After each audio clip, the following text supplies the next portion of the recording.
who am I if I'm not Dr. Ashley Wellman, the scholar? And one of my friends, who's a dear colleague of mine, said, nothing can change that you are that person because your accomplishments dictate that, not your title. But you can also write the narrative. Like, you are allowing a small group of people to write a narrative of your worth, your value, and your future when you have more capability of doing bigger things if you trust yourself to do them. And I was like, what does that mean? That was Dr. Ashley Wellman, a children's book author and a criminologist. Yeah, let's go find the murderer type criminologist. So yeah, this week we're going to pivot away from the obvious visual side of books and get more into story.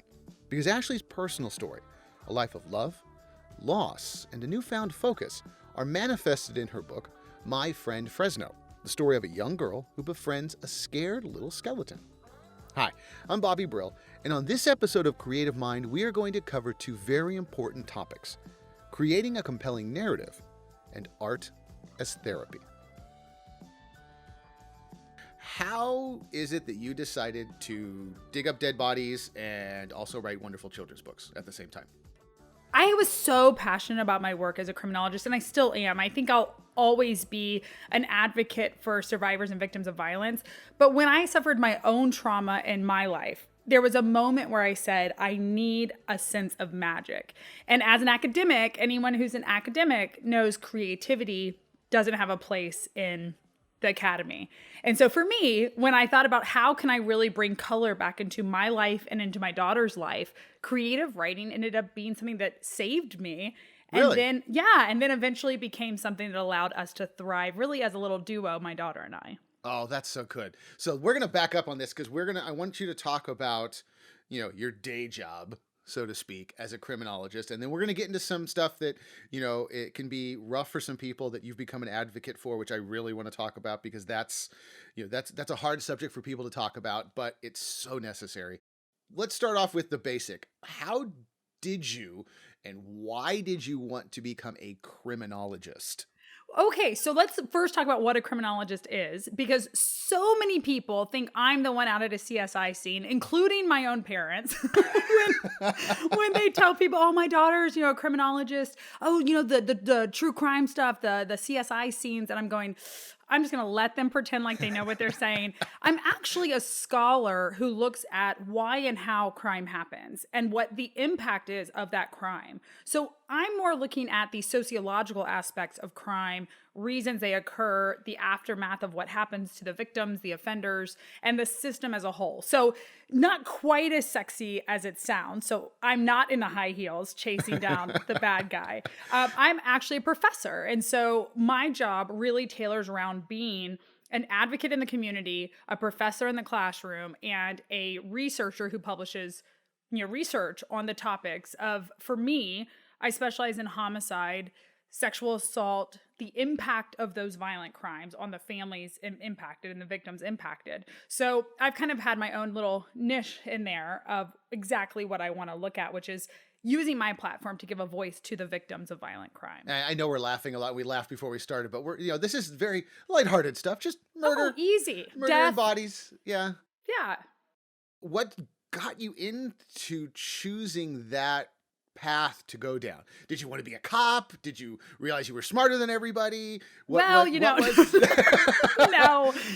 Actually, I have imposter syndrome big time. So I definitely don't think I'm smarter than everybody. Well, you're talking to somebody who has a podcast, so that's perfectly acceptable. It's amazing. Perfect.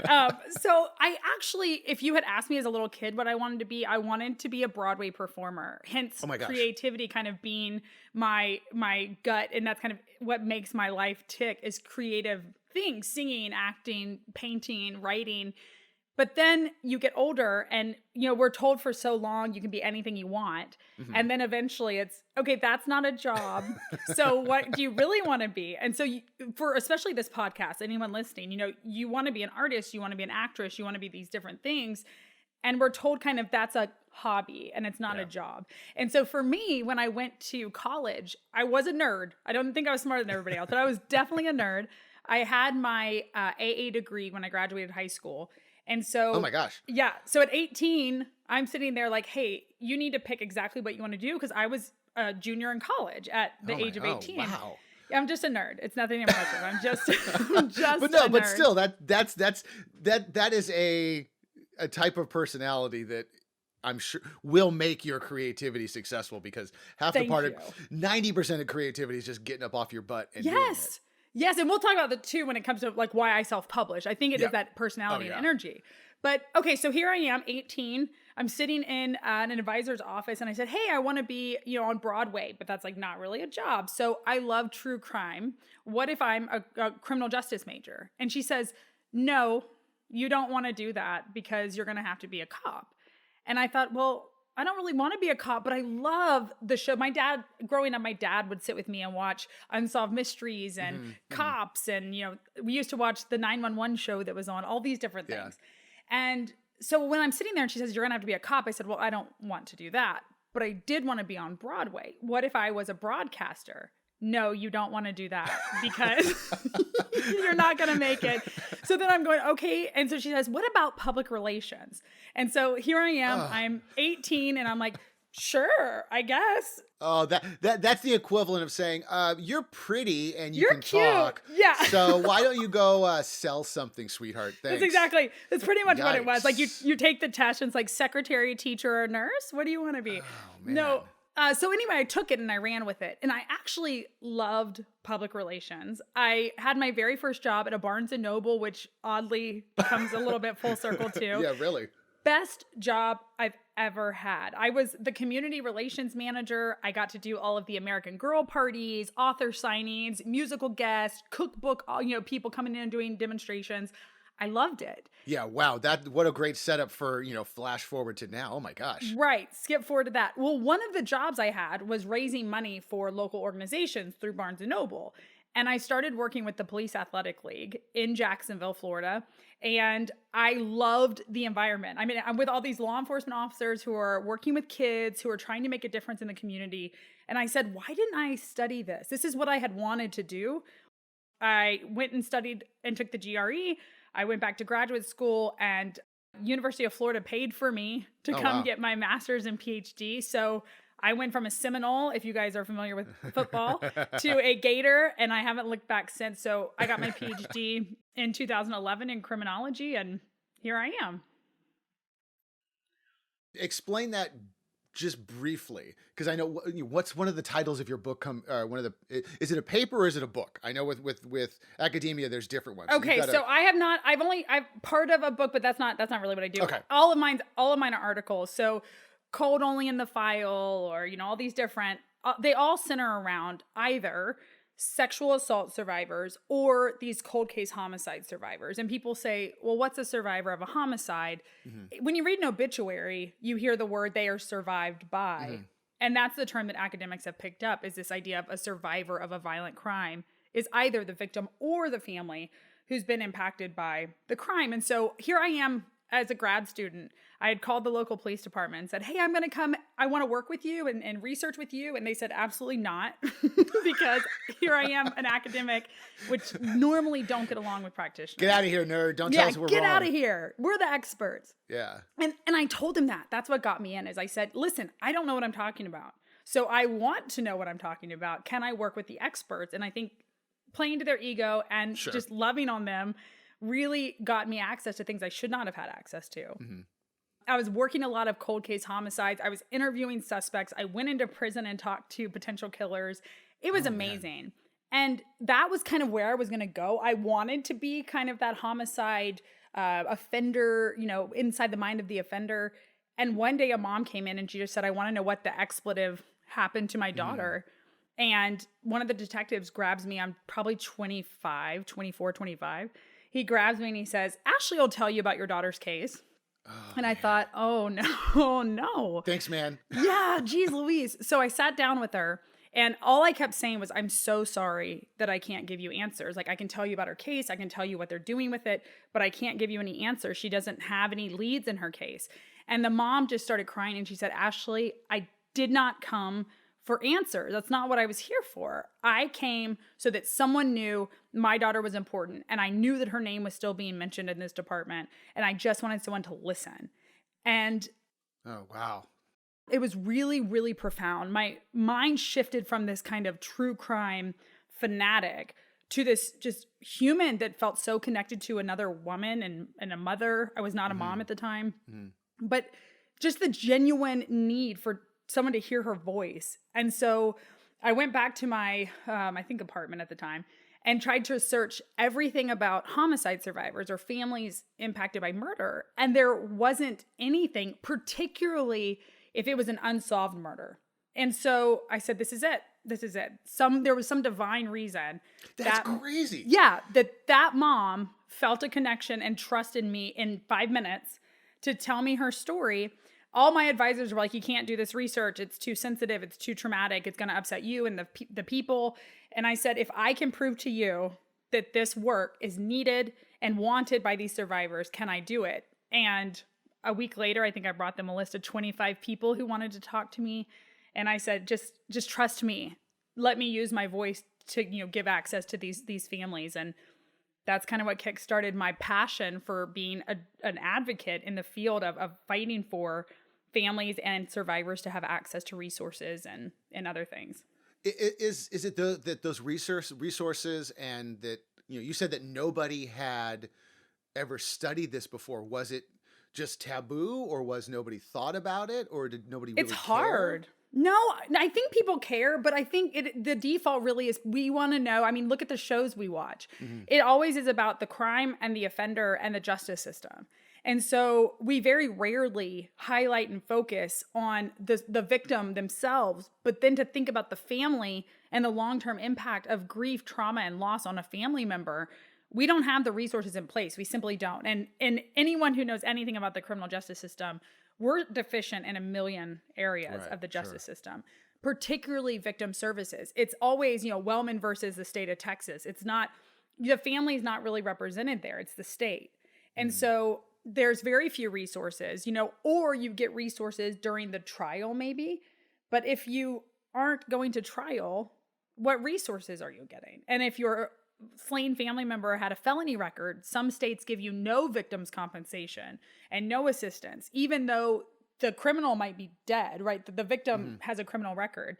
Well, the grandmother who has to raise their 4 children doesn't have a criminal record, and those babies didn't have a criminal record. Oh my God. Right. And so there's all these kinds of policies and just loopholes and cracks because we don't include the family as part of the victimology when we look at a murder. It's the victim's dead. So kind of victim resources are not really a priority. And then there's always these societal explanations, whether they're true or not, for why you might get murdered, but I won't, or why your family was impacted and mine wasn't. So there's a lot of judgment and shame and guilt that's so unfair and unnecessary. It's like a whole nother mental murder on somebody. Correct. It's like this disenfranchised grief that follows. Wow. I mean, that's, it's not surprising, but at the same time, it's super shameful that we're not looking at people and going, well, I'm sorry this has happened to you, but, here's a cookie, go on. Correct. I don't know what to tell you. That's what we do with grief in general, with everything. And that's kind of what changed my life to go towards something more lighthearted, was that grief in general, we tell people, we want them to follow the Kubler-Ross model of like, oh, here's these nice steps. You get 3 days off of work, and then you better come back and be the exact same person you were before. And we forget how much grief, loss, and trauma changes who we are, what our family structure is, what our goals are. It just really changes who you are. And so I've been committed to kind of making sure that people who have suffered the unthinkable have a voice when they don't know how to articulate it themselves. I have no idea how to segue into this because this is tough. This is very personal for you, and I want to get that out there. Yes. And so this is tough for people to listen to, but so necessary.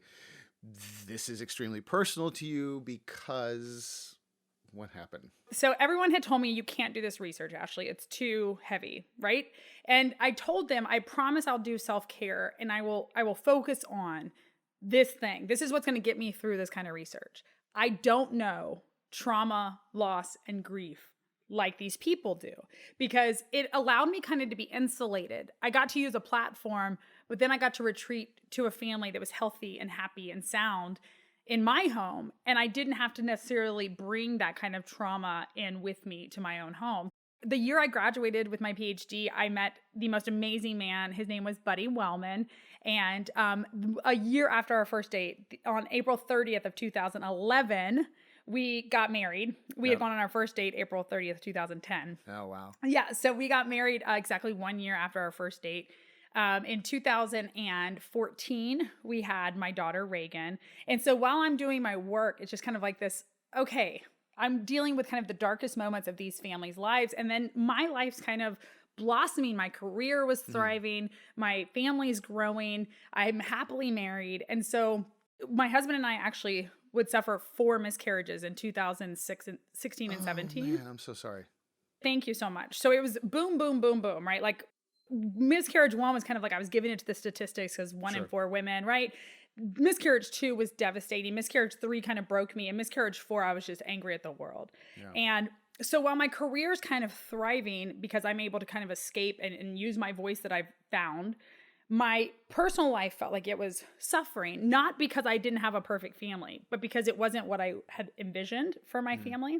So my husband was the greatest. He said, we're going to move. We're just going to leave.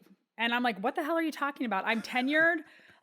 You don't leave that. If anyone's an academic, right? That's like the end all be all of success. Yeah, I'm done. This is it. Right. This is it. Begins. I don't have to do anything ever again. No, I'm kidding. Yeah. I'm kidding. I don't even have to grade papers. I got TAs for that. Screw it. They can't fire me. So, but he said, Ashley, you did. You achieved what quote was supposed to make you happy and you're miserable. So what if we made a big change in our life? So against all senseless, it's like all sense. I said, let's look. And I found an instructor job, which is an entry-level position. You don't need a PhD for it, at an amazing school. And the people there said, Ashley, if you trust us, give up tenure, come to us. You're going to get the next tenure track job at our institution. Just start as an instructor. Like, you'll get right back up to it. And I thought, you know what? I'm going to put labels and titles and all this stuff aside and focus on health and happiness. And then I'm also going to be successful in my career again. So we move August 12th, 2018. It was the day before I started at this new institution. And I went upstairs to take a nap. And I heard glass shatter downstairs and call down to my then 4-year-old Reagan. And I said, Reagan, what broke? Like the mom in me was furious because we're in a new place. What are you doing? Right. What the hell are you doing? And she didn't answer. And so I call her again. And the third time I call out to Buddy and I said, Buddy, what broke? And no answer. And so my heart dropped. I knew something had happened. I ran downstairs and Buddy was lying in the hallway seizing. And he had grabbed a picture off the wall, I think, trying to brace himself. And he had broken it onto the floor. That's what I had heard. So I freak out because he's sweating. He's really cold. He's seizing. And Reagan, while I'm screaming, comes around the corner and sees her dad. So she starts screaming, save my dad. Please save my dad. What's wrong with him? Daddy. And she's trying to reach for him. I get the phone and call 911. Fast forward 90 minutes. And I'm watching them do CPR in the emergency room. And it was about 4:30 and the doctor screamed, Ashley, stop. And I looked at her like, what are you doing? And she said, stop begging him to live, Ashley. He is brain dead and we're not going to get him back. You need to stop. And so we had some really tough conversations as a couple, I think because of what I studied. And he had always told me, please don't ever let me not have, my faculties about me. And please, make sure that I'm never brain dead or anything like that. And I want to be cremated and all these things. So instantly I just said, stop, stop it then. And I'm standing in the middle of an emergency room in a new town by myself. And instantly I'm already in a bad place because of the miscarriages. So my mom identity is weird. Now I'm a widow. My best friend's dead. And the worst part is I have a 4-year-old who thinks her dad's coming home. I had gotten him to the doctor. And so she thinks he's coming home. And so you fast forward a little bit and here I am. I'm a woman trying to help a 4-year-old grieve the death of her dad. I'm trying to grieve the death of my best friend. And I'm in a new place chasing a dream that was our dream, to kind of recreate this life and family together. And I was kind of left like, what am I doing here? And we'll talk about kind of where writing pops into that. But fast forward to kind of what my career looks like now, that job came up that I had been promised. I was the top teacher and researcher that year. I got bypassed for an interview. I didn't even get interviewed for the job. 3 colleagues said I was a different woman than who they thought I was when they recruited me. Of course I was. Yeah. Yeah. But in hindsight, it was actually I had discovered this love of creative writing.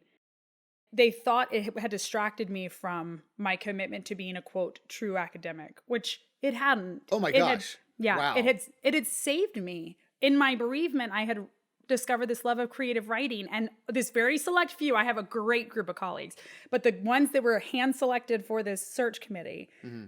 said, look, if she had time to do this writing, she should have been working. She's not committed to academia. This is kind of what their take of me was. And you didn't punch any of them. Well, no, I actually took it all out on myself and got Oh, sicker than I had been with the death of my man. husband. And so here I am, and I'm like, wait, this had really just been a way for me to heal, right? Mhm. My daughter was being written into this book as a children's book character, and her best friend, her posable skeleton, was being put into this book for something that really was just for me like, okay, this is just going to give us color. And that's what it did. Yeah. I don't know any artists that are listening, but I could see color, I could Yeah. hear color, Absolutely. all of this stuff that my world had felt so black and white.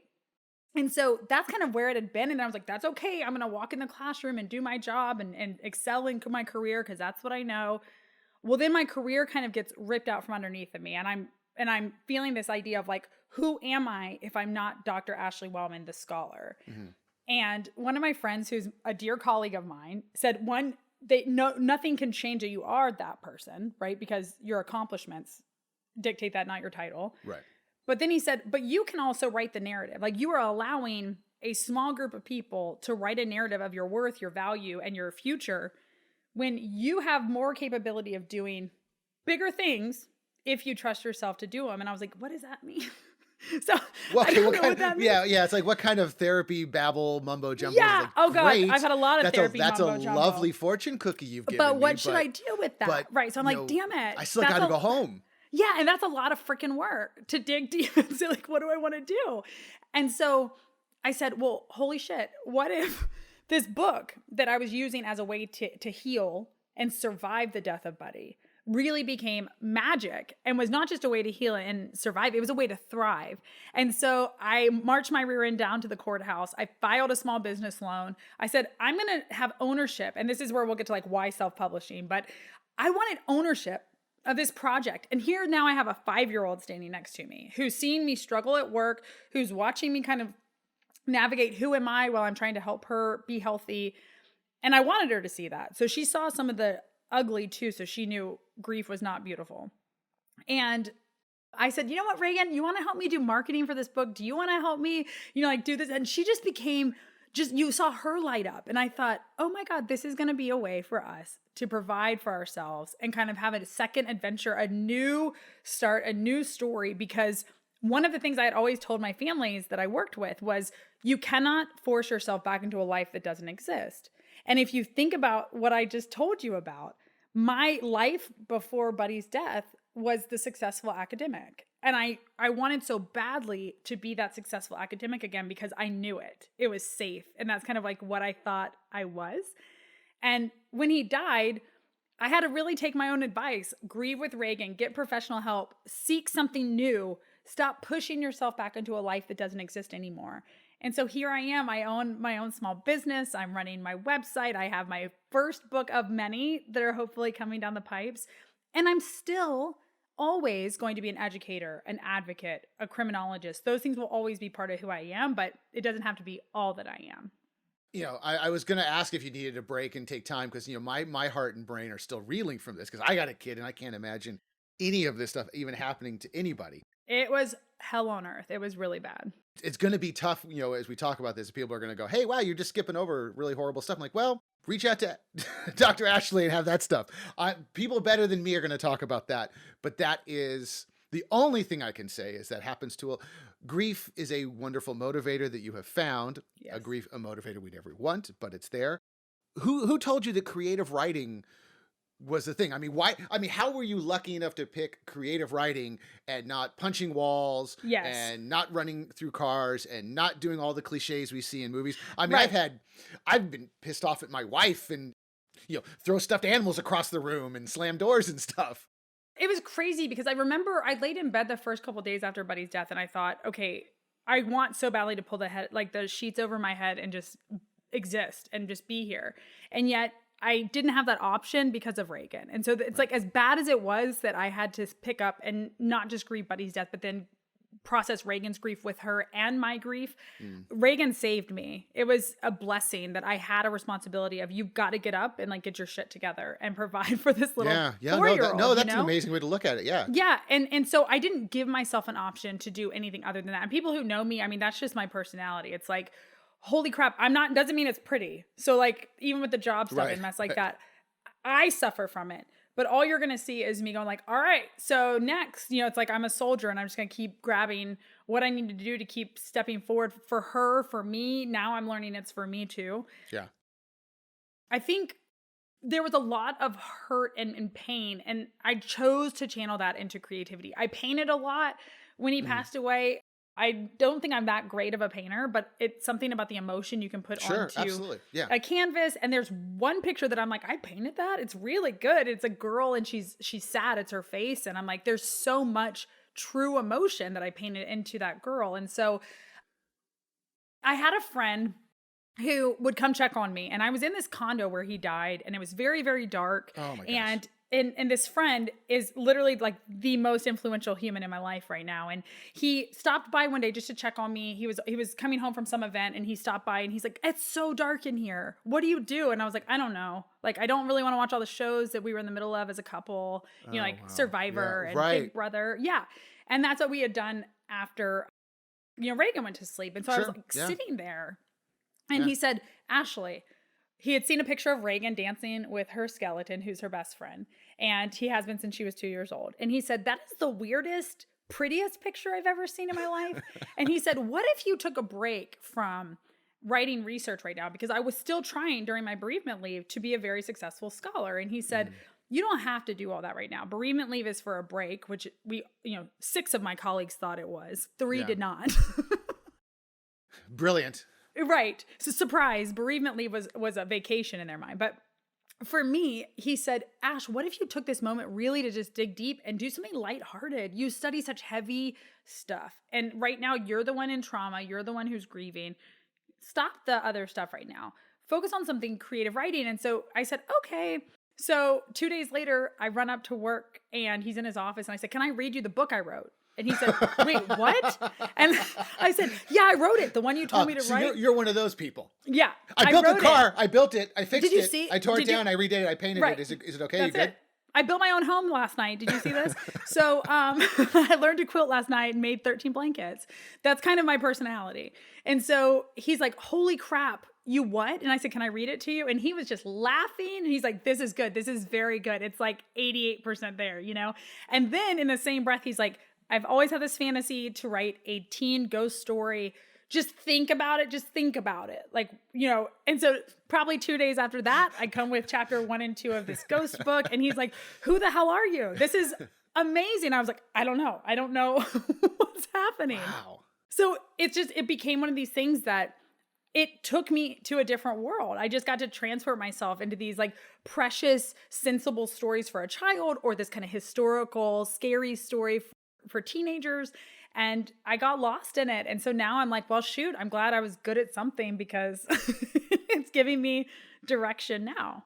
Before we get too far into it, let's dive into the book. It's The Girl Who Dances with Skeletons, My Friend Fresno, which is a very adorable title. I'm going to ask you why Fresno, because that's the oddest name for having lived in Fresno. It's the oddest title, but adorable. And you go through the book and it very quickly talks about some grief, some loss, things that every kid has to deal with. I mean, I've got a 3-year-old and I read it to him and he scares easy, but he loves skeletons for some reason, which I'm like, what? He goes, it's a skeleton. And he's like, skeletons are happy. Mm-hmm. And I'm like, they are. Skeletons are happy. I'm like, oh, I guess it's all teeth. Mm-hmm. What was the storyline for this in your mind originally? What made you want to think about this story of your daughter and her little skeleton friend? So when she was 2, again, for anyone listening, I'm a criminologist. So as weird as this seems, it was very normal in our household. So I had gotten this skeleton. I did not name him Fresno. I had gotten this skeleton to put in the corner of my office. He's posable. I thought how funny. He could sit on top of my desk and kind of greet students when they come in. And my 2-year-old at the time said, "You can't take him. That's my best friend, Fresno." And I started laughing. I look at my husband and Buddy's like, "You're weird. She's bound to be weird. Let her be weird." And I thought, okay. So Fresno became this instant fixture in our house. And no lie, he had to use the restroom. So we'd have to set him up on the toilet. He'd take a bath at night. He would lie down in her bed. He would take naps. He'd be on the movies, going to the movies with us. He's been to England. He's been to Canada. That boy has traveled everywhere that baby has traveled to. And so she named him Fresno. I have no clue where that came from. We are Florida, Texas. Like, we're not from Fresno, California.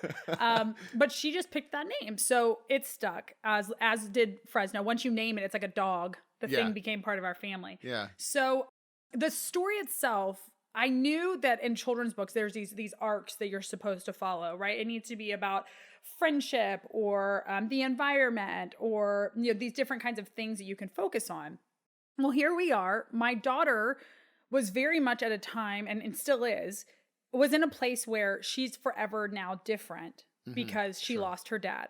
Yeah. So it was the things of like little things I had never thought of before. Going to a Disney movie and every single parent is dead in a Disney movie. Yeah, right. Right. It takes on a very profound effect. When I look over, my 4-year-old's crying and I say, "What's wrong?" And she's like, "I know what that feels like. I feel sad for Anna and Elsa." And it's like, oh my God. Oh my God. Parent, that's just melting. Oh, it's horrible. Oh my gosh. And so I'm like, oh my God. Okay. So she knows she's a little different. She's really sensitive to other people, very compassionate to other kids. And certain things like at school, when they do their family trees or when it's donuts with dad, Reagan's different. Yeah, right. Yeah. And so like I always prompt her teachers. I'm like, she's always going to have her dad's death as part of her story. I just want you to know that she's going to talk about him on her family tree. Like, I'm not going to not put him on there, because she wants to. And I said, but I want to brace you. Like, her daddy passed away. And, when y'all read books about dad or when you have donuts with dad, Reagan's going to be a little bit more sensitive to those things. Yeah, absolutely. So I thought, okay, what if this book was about just being different?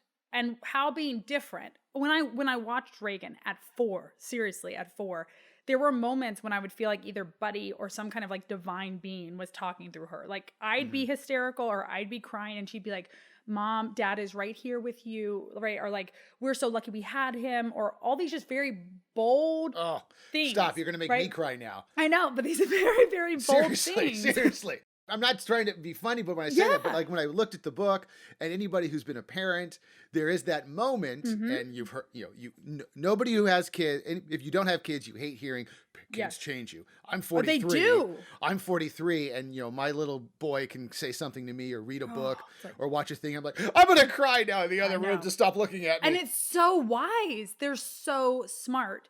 And so I thought, okay, I want a story about her compassion, her ability to recognize things in other people that are special and different, because one of the first things we did was go to this bereavement group, and one of the little girls at the bereavement group had lost her sister to cancer, and both little girls had a disability where they didn't have their limbs.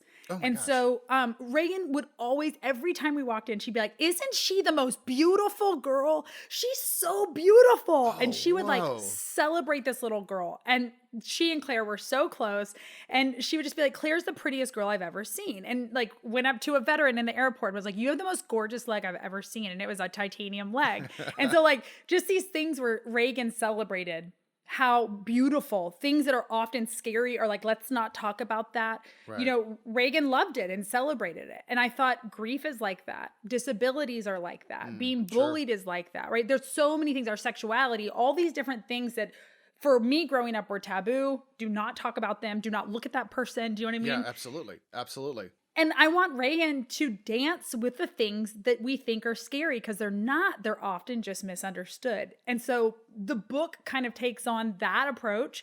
It shows you how Fresno was a little, tentative. He was a little scared to be her friend because other people had mistreated him. How she shows him, look, together we can be great friends. There's so many cool things we can do together because we're different. And then at the end of the book, not only does Fresno love himself, but Reagan learns a lot of profound messages by being the compassionate one. And like, right. So when we're faced with things like someone who's a different sexuality, a different religion, a different race, instead of saying like, okay, you stay there, I'll stay here, the book's really about this idea of if we collaborate and we become friends and we share what makes us different, it doesn't necessarily change me in the way you think it would. It just makes me more solid as a human being and more compassionate and more able to celebrate the things around me.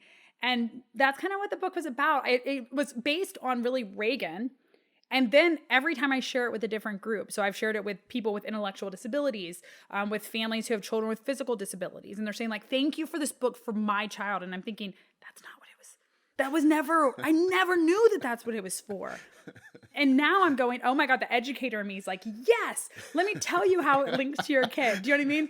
Okay, let me go do my lit review. I'll be back in 2 days. I'll be right back. Yeah.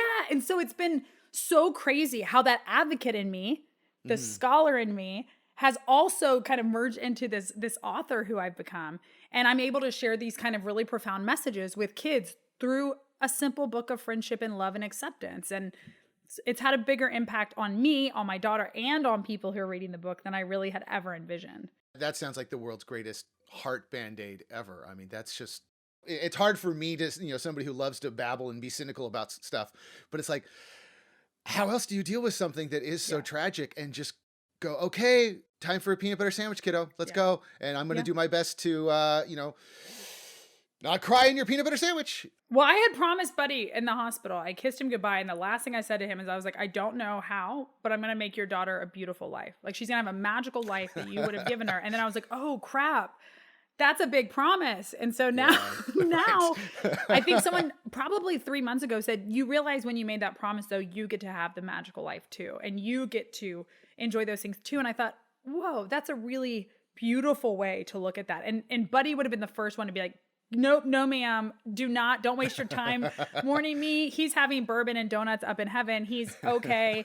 And he's cheering us along. And so it's really been this kind of, because of his love and because of how much I know he believed in me, because he gave me this beautiful baby, I feel just all of this positive energy. I still have really horrific days. Do not get me wrong. I don't even want to imagine. Yes. But there's so much beauty if you allow yourself to look at the gift you had and what that then allows you to believe in yourself moving forward. It's been pretty powerful. And my illustrator, we cannot not talk about my illustrator. We're gonna get deep into the book. Okay, good. Don't worry.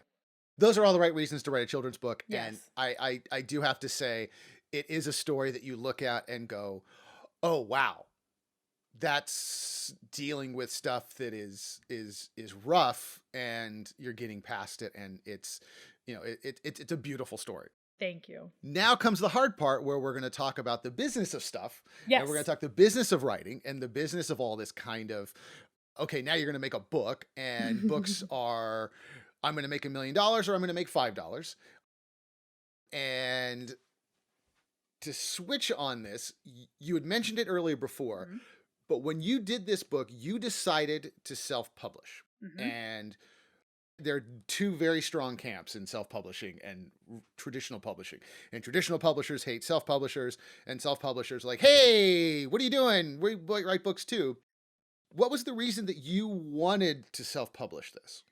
All right. So, let me do a disclaimer. Remember, I used to be a Barnes & Noble employee, and I was in charge of bringing everybody in who wrote books.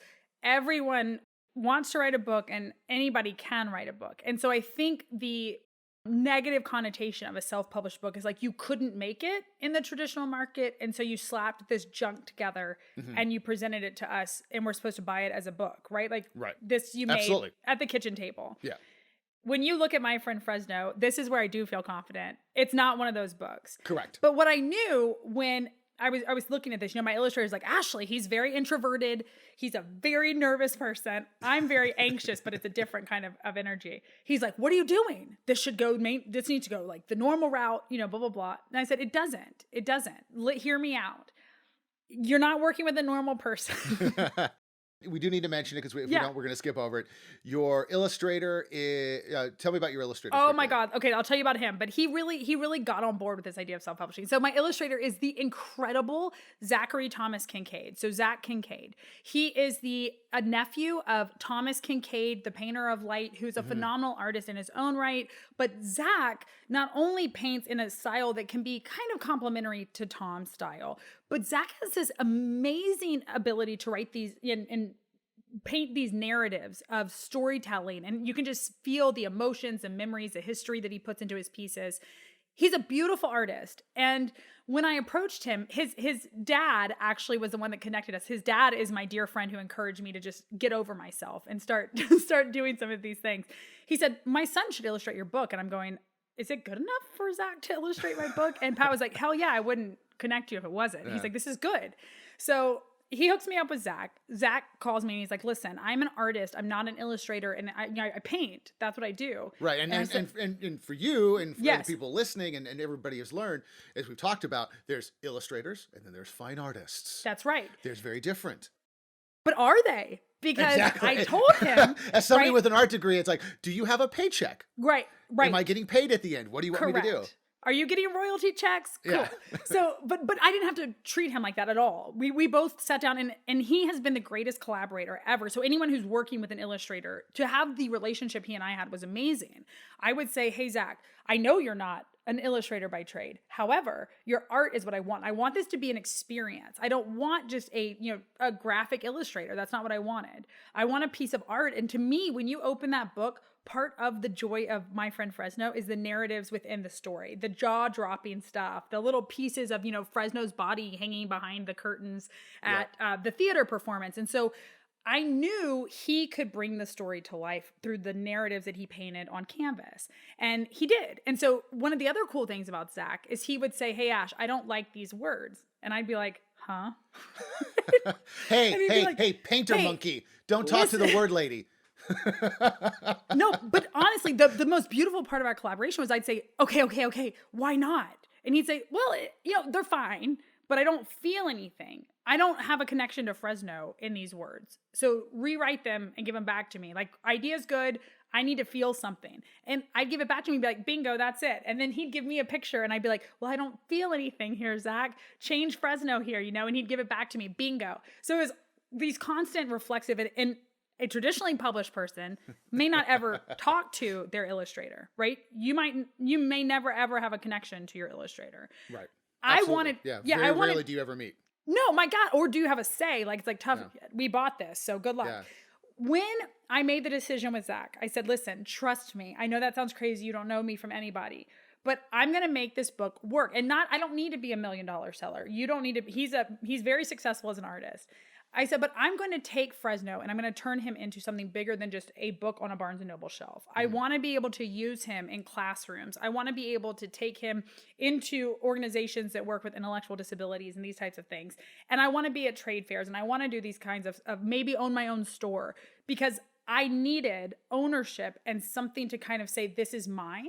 And this is a world that I get to create for my family and share with other people. And so he trusted that. And it's been, he was laughing because he's like, I read most self-published books don't sell more than like 250 copies. And pre-sales, I was like, so Zach, we're up to 400 books. Like, and he's like, what the heck? So I said, yeah, you're just working. Like, I don't take no for an answer. I'm pretty outgoing. I'm passionate about helping other people. And when I take on a project, it's like I said, I walked back in 2 days later and was like, oh, by the way, here's my script, here's what I'm doing. I just like to have projects and make them work. And there's so much heart behind it that I said, I don't want to give it to somebody else who gets to tell me what they're fixing, who gets to take over the illustrations, who gets to, honestly, nowadays marketing very much falls on the author, whether you're self-published or traditional or not. For sure. And so I was like, if I'm going to do the work, I'm going to get the money too, because as a wholesaler and distributor, the retailer, then I make the money and Zach gets a better benefit. So I just cut the middle people out, and I probably am not going to sell millions of copies with that model. But what I do sell, I make, 10 times, 12 times what I'd be making traditionally published. So it's like, it's a trade-off of what are you willing to put into it I was on a panel with another guy who was traditionally published, and he was like, you're doing the job of like 15 people. Absolutely. And I said, oh, I know. And he was like, he's like, I have a manager, a marketer, a cover design artist. I have an illustrator. I have a PR team. And I'm going, no, that's me. Like that's me. But then again, I have my PR background.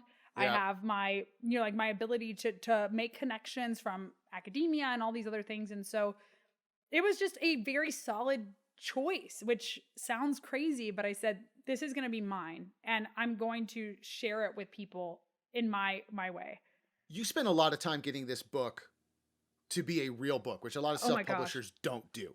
Yeah. So a lot of self-publishing is glue a cover on it, walk away, and sell my book. Yeah, no. So we spent a lot of time in children's bookstores saying like, what quality paper do we want? What size book do we want? Because as a mom, he was like, I don't know what's a good book. And I said, let me read some of Reagan's, and I would open them up and I would say, oh wait, this is hard to hold. I don't like this. I knew I wanted to print the cover on the actual cover and have the dust jacket so that when Reagan ripped the dust jacket, I'd have the cover still in the book, Yeah. And so we did a lot of that. We did a lot of back and forth with the printing company. That was really cool. It wasn't a publisher. It's a printing company. And so I would say, hey, I want 3 millimeter thick board. And I'd get a book back that was thinner. And I said, this is not what I wanted. I wanted a thick cover. I want it to be the highest quality cover you can give me. Okay. So we had to do another wrap of it, The pages, Zach had to learn. Zach's like, I don't know what they're asking for. It's a Chinese company. I don't know what they're talking about. So we're both in InDesign and oh, wow.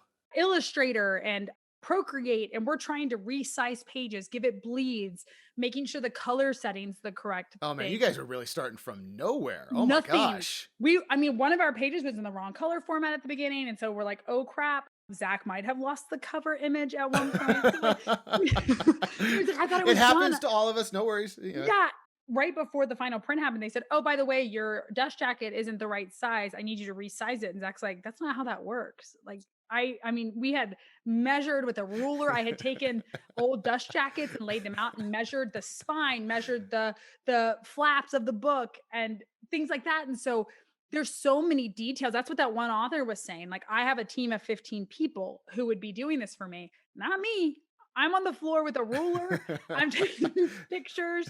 I'm, rubbing my book pages against Reagan's book pages. I don't like the feel of these. This is too slick. So there's so many decisions that a publisher would have taken care of and said, this is how we do our books. And yet Zach and I had to say, how do we want our book? And it was all those little intricate details. How far do the words have to be over on the page? What font do they need to be in? How big can the font be? Is it okay to do ... and not a comma? Like what vibe do we want? And so I did a lot of polls with my friends. He's always like, ask your mom friends. Cause Zach's absolutely 28-year-old kid. Yeah. And he's like, ask your mom friends. So I'd send 8 fonts and I'm like, which one would you want to read? And what could your kids read? What's easier for your kids to read? And those types of things. So tons of decisions I didn't know needed to be made. And then finding peace to say, I'm proud of it. I'm ready to share it, because that's maybe the scariest part is you've worked so hard. It took us 2 years and I'm going to share this with people and trust that it's good enough, that I'm proud of what I'm putting out there. Cynical as Zach is, because I'm usually the optimist in the relationship. And then he'll say like, oh, like, what are we doing? I'm like, we're publishing another book. Go ahead. Here's the next plan we're doing, and it's kind of just like, just keep propelling him along because he's so dang good. And my promise to him was, I will never ask you to work on anything with me that you're not incredibly proud of. And so if it's not something you're proud of, we're not doing it. So it was one of those things where it was just this trust between the two of us of, you're a professional artist. I'm going to trust that. You trust me that I'm a PR good enough author to do it with. And we're going to be this team that goes out and does it. And the neat thing is that Zach he's still a painter. He's still an amazing artist doing his work. I'm still a professor doing my work. And we're doing this kind of passion project that's making us money. So how did that work then? So you get your book, you get the galleys, you get the samples, you get everything done, you get all the work done. And then you've got this book and you had to go and, knock on doors. How did that horrible process go? Okay, so I did something even crazier than just self-publish. I am not a print-on-demand book. So anyone who's listening, if you are a self-publisher, you have two options really. You can kind of print on demand, so when someone orders your book, it gets printed, Or throw a lot of money somewhere and get a pallet of books that are filling your room for the rest of your life. Oh, you're a nut bar. What are you doing? I did it. So I have 10,000 books in my garage, along with 2,500 plush dolls and kids puzzles and adult puzzles. So I built a brand, a store is what I wanted. I wanted a boutique. Okay. And I said, I'm going to have these items, because going to a trade show and having a book, it's like, who's coming to my table, right? But when I have a store, you walk into my store. So my bone boutique allows people to step in and say, okay, I want the book and I want the puzzle collection. Oh, I want the book and the plush doll, which has been the best combination or whatever. There's a legitimacy to the brand. There's a legitimacy to the product, because it isn't just a book that I had printed because I knew I had an event coming up. Like, this is my business. This is what I'm doing. I have custom shoes. I've got all kinds of fun things that are Fresno. And so there's just a commitment to saying, this is it's like anyone else, anyone who opens a clothing boutique, anybody who had, I don't know, an art boutique, anything. Sure. I said, I'm going to have products that people can shop. And so I'm on Zach right now about like, this cannot be my only book. Like we have an affinity now of 1,000 people who want Fresno. Well, that 1,700 of them want book too. So like, let's keep going, and get this collection going. So yeah, I'm a nut who went all in and said, I'm going to commit. My license plate says I love Fresno. So there's all kinds of things to say, like, I believe in it. You guys should too. Well, but I mean, that is a great way of looking at it, because there is something about, I'm going to say you're not an artist, but I'm going to rephrase that in that you didn't start off as an artist. Right. And now you're becoming an artist because you've got a book, and that's art. I designed the plush, then I designed the puzzles. Zach gave me the liberty to kind of do what I wanted. So I hand put together every single kid's puzzle with the back that has all your options on it. I put together the adult puzzle. I created the box. I did all these other things and sent it off to a foreign country and got it back. And so it was crazy, because like, I didn't know I had that talent. And I kept going, hey, Zach, can you, and I was like, I can do that. He gave me liberty to use his images. So I show it to him and he's like, that looks really good. And I said, cool, I'm sending it off to get printed. And it was really neat, because it's almost like I did become a sort of artist beyond the author part, where I was able to craft the products that were coming out of my shop. That's something fascinating, because so much of the hardest part of being an artist for those of us who are listening to you going, oh my gosh, this is so inspiring, is, I did my work. I made the picture. Now what do I do? Or don't talk to me about it again. I think that's the hardest part for artists, is that the natural attitude or disposition often is that of an introvert. Absolutely. One who doesn't know their magic, who doesn't believe in themselves the way everyone around them. They're just like, holy cow, someone wants my stuff, I guess. It's this very kind of a lack of knowledge of how powerful and beautiful your stuff is. And so there's an inability to sell yourself.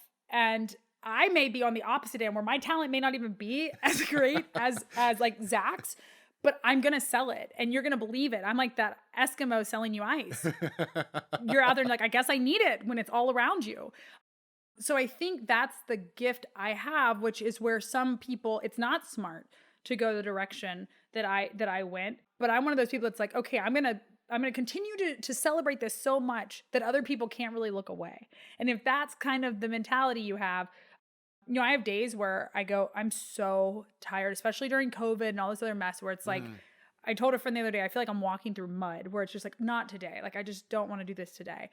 But then it's like, just do one thing, Ash. So like this morning I reached out to another little artist and I said, like, hey, I'd love to know what your thoughts are on this X, Y, and Z idea I have, and I thought, that's not much, but that's progress, because I had an idea and I made a connection. Absolutely. Maybe today that's good enough. And other days I'm hustling from 8 a.m. to 10 p.m. So it just kind of depends on the day. But I do think that's where a lot of artists fall short. It's this idea of like, I did it and I'm done. And unfortunately, a lot of people do it and are done. And you have to fight to kind of set yourself apart and make enough noise to where people look at you. Well, we're not done because I still want to talk to you about stuff, but I want to very, very quickly go plug. Give me all your plugs quickly. So if somebody cuts my text, plug away. Give me all your websites. Give me all the things. Okay, so you guys have to visit the Bone Boutique online where you can get all of the My Friend Fresno goodies. It's at www.myfriendfresno.com. You can shop, play. There's the book, plush, puzzles are there. So that's myfriendfresno.com.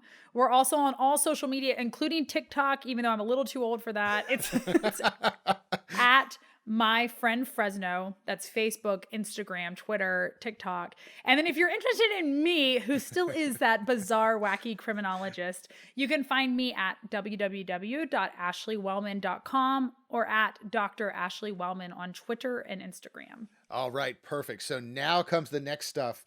Again, there's too much awesome stuff to talk to you about. So book 1, My Friend Fresno. Book 2, TBD. No, well, hopefully it's going to be Fresno's First Christmas. We're also working with Fresno Finds His Heart, which is kind of a play on knowing who you are without really knowing who you are. Mm-hmm.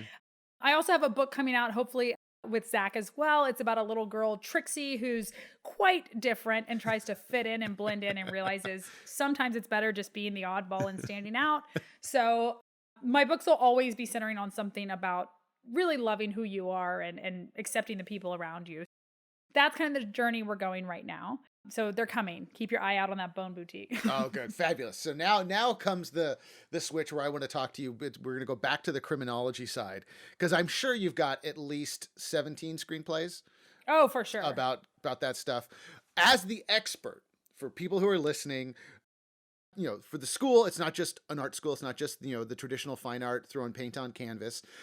You got filmmakers, writers, authors, scene designers, photographers. As a criminologist, who gets it right? What TV show actually makes what you do legitimate? I'll tell you what. Okay, so I'm like any doctor who watches, Grey's Anatomy or something, and they want to vomit because it's not accurate whatsoever. My students will raise their hand. They're like, Dr. Wellman on CSI. And I'm like, be quiet. Get out of the class. Do not utter whatever's coming out of your mouth next. But there are shows that get it right. I mean, my God, as any 30 to 40-year-old woman in America knows, ID Discovery, any of the Datelines and things like that, they're phenomenal. But those are real documentaries. Mindhunter, I love. Okay. I loved Mindhunter, especially as a criminologist, someone who wants to know about theoretical reasons people do things. They do a lot of the historical accuracy in that show. It's a beautiful show. A lot of talking, a lot of thinking. Oh, it is. But, I'm a nerd, so I like that kind of stuff. Believe it or not, I will give some kind of credit to Criminal Minds. Yeah, you said that earlier, and I wanted to vomit, but that's okay. People like CBS. It's okay. Yes. So with Criminal Minds, I'll tell you the thing they get right is they really do their homework as the cases they pick. So when people are like, oh my God, this episode was so creepy. I'm like, oh yeah, well that was based on, the smiley face killer. Or, oh, did you know that's actually based on this Catholic school that happened at, and they're going, what? So the thing that's neat about that show is you can often find a real case or a couple cases that have been integrated into the storyline, which I go, dang, okay. Like they'll get some obscure crimes that they'll put into it. Now, what they don't get right is that semen does not occur at a robbery scene. You can't you hope at least. Well, I mean, my God, it might have been something exciting they were taking. I don't know. But, that doesn't happen. So often it's not people who are kidnapped, people who are sexually assaulted, those types of things. It's usually someone that doesn't make for exciting TV. Mm-hmm. So often the victimology offender dynamic is exaggerated to often be the stranger and the crazy person in the woods, That's something creepy you just blew over. It's going to be someone who's going to murder you. Yeah, no worries. It's going to be someone you love who hurts you. It's fine. Yeah. But that's for real. So we tell our young girls and young men, like, be careful for sexual assault. There's these strangers. Don't walk by yourself. And I tell my students, I'm like, the person who walks you home to avoid that stranger in the bushes is the one who's more likely to sexually assault you. That's just the reality of what it is. It's a friend. It's a boyfriend, a girlfriend. It's someone who is intimate to you, who typically abuses, sexually assaults, or kills their people. And so no one's interested in that. They're much more interested in the serial killer or the serial rapist or those types of things, but they're so rare. So that's interesting in and of itself when we watch crime shows. Okay. I will tell anyone who's writing a murder book, right? And you want the person to get away with it. There's some rules to killing people that you've got to follow. You cannot kill someone you know and get away with it. It's just, you're the prime suspect.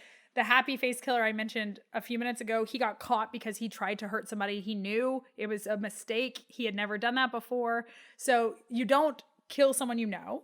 You don't kill near, check. Don't kill near your home because most people don't travel far to commit their crimes. They're usually within like a 5-10 mile radius of their home. Okay. And don't kill with anybody else. These like duo couples and things, they're not committed that much to each other. So it's not sexy party time. Yeah, I'm turning you in, right? When I get caught, I'm talking. Right. So don't ask me. Wait a second. I go to jail? No, it was Steve. Wait, Steve. You won't cut me a deal? Like they make some dirty deals. I'm talking. Trust me. If you will not put me in prison for the rest of my life, I'm talking. So those are some tips for people writing. Make sure you get it clever enough. And I will tell you on a more serious note, to add in the impact and to make sure the victim's voice is in a story and the family's voice is in a story is something that I always watch for. And it's very rarely present. Again, isn't what sells, right? It's not what makes money. But when I watch as a criminologist, I'm like, anyone want to talk about the impact this had on the family, or, who this girl was, who this man was? Because yes, they might have been in a drug deal gone wrong, right? Or they blow it up to make them seem villainous too. But that's somebody's daughter, that's somebody's son, that's somebody's husband. And so make sure you put a human face and a backstory to the victim, because they're part of the story, whether we want to focus on that or not. There are a million podcasts, TV shows, documentaries, articles, books on true crime. As somebody who studies this, what do you see is the appeal? And what was the appeal for you? But what is the appeal? Because I love it too, and I can't explain it to my wife. She looks at me like, why do you want to watch something dark and mean? I just want to watch cartoons. Right. But what is the appeal to this true crime wave that's been cresting for a very long time? I think there's a couple different appeals. I think one of the really big fascinations is that when we watch stuff that's so macabre, it doesn't make it as scary. And I don't know if that can make sense to anyone who's listening, but it's like, I want to know the nitty gritty because then somehow I can separate myself from being in that situation. So almost like a clinical view. Yes. And so if I'm watching and, this mom and daughter were killed in their home, right? And, oh my God, they forgot to lock the doors that night. Okay. So then I can go, whoa, that's really tragic. But that would never happen to me because I always set my alarm and I lock my doors. Or, this young girl went to this party. She should not have gone to that party. I think we do these things where we can watch by putting a barrier in between ourselves and the person who's actually hurt, particularly when we're watching a real true crime story, right? And you can say, okay, I want to watch from behind a safe glass, right, behind the window, and watch what happens because it's fascinating. I want to know the sociology behind it, the psychology behind it. I want to watch the emotional roller coaster behind it, but I get to do so in this comfortable, safe area. And I think it allows us to kind of explore these just dark, macabre parts of every human, from this safe place as a source of entertainment and not real life. Now, like I said, you can listen to some of these real true crime stories and they're like, I remember thinking that would never happen to us. Like that happens to other families and then it happens to us. Yeah. Or you say like, oh, I used to love these things. And then I understood the trauma. I understood the loss. I understood that it's not as attractive anymore because that glass window that you were looking through is open or it's shattered or something is happening. So I think that's one reason we like it. It's exploring the darkness without having to experience the darkness. So it's like this weird thing.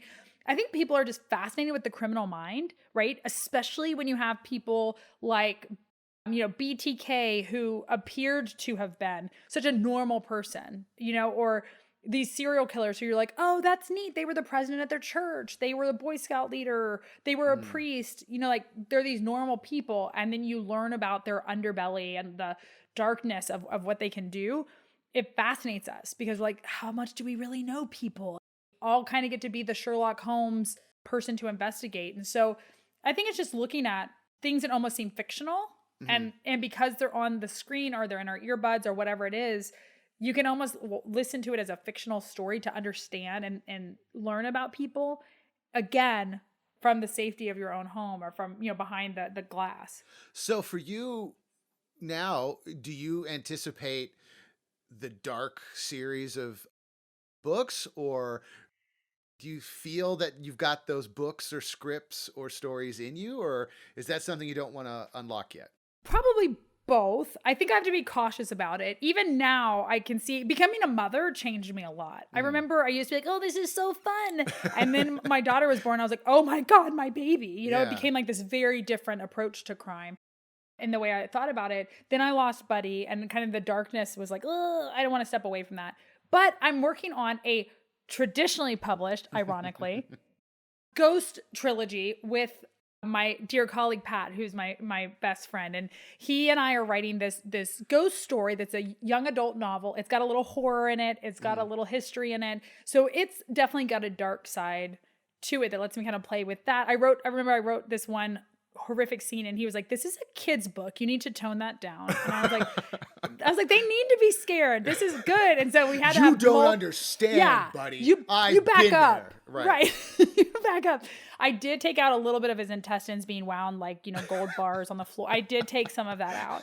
But our beta readers, a couple of them were like, whoa, I don't know if like 12-year-olds should be reading this. So I was like, okay, I'll dull it down. Jeez. So I still get to use. Wussies. God, right? Watch ID Discovery and get back to me. Exactly. Anywho, so I do still use some of that. I definitely have thought about writing my own experience with grief, loss, and trauma in kind of a very approachable way for other people, and writing a mystery murder. Yeah. Husband on a shelf type of book.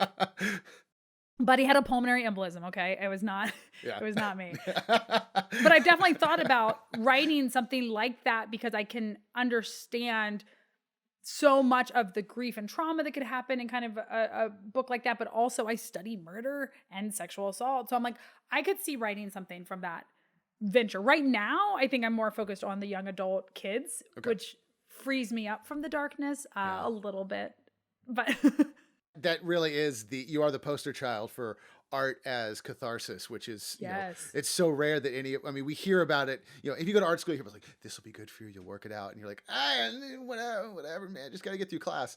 Yes. And here it's like, but that, kudos to you for being able to find it. That's a miracle in of itself that you've been able to do that. That's truly fabulous. I vividly remember the first day I stepped on campus to go read this story to Pat. And as I'm walking, everything was like so dark and so gray. And as I was reading it to him, I started acting out the scenes and I started laughing. And literally I told him, I said, you're going to think I'm tripping on LSD or something. But like around you, I see color right now. And then I was walking back to my car and the flowers were like deafening. They were so bright and so bold. And I said, oh my God, it's literally weaving magic back into my life. And so it really is. It's crazy. That's never what I thought was going to happen with this adventure. So there you go. I hope Ashley has inspired you to create something beautiful and therapeutic. If not for the masses, at least for yourself. One request I have before we click off is please hit subscribe on whatever device you're listening to so that you never miss an episode of Creative Mind. Thanks for listening.